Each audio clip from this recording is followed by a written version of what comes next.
Dapur Remi hari ini mau goreng ikan, tapi pakai sambalnya sambal celup alias sambal colo-colo. Ikan yang sudah dibersihkan, dicuci bersih, kita marinasi dengan asam dan garam sedikit.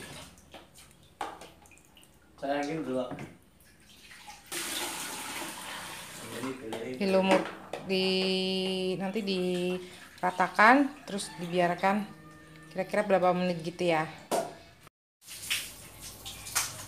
Siap digoreng.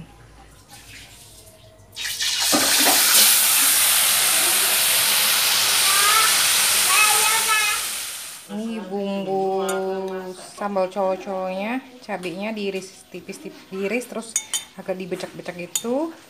Bawang merah diiris, tomat. Nanti kasih minyak bekas goreng ikannya sedikit aja. Terus kasih air sedikit, jeruk nipis sedikit, dan daun kemangi.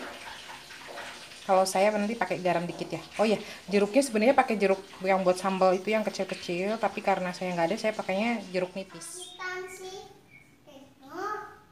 Ikan goreng gosong, sambal colo-colo.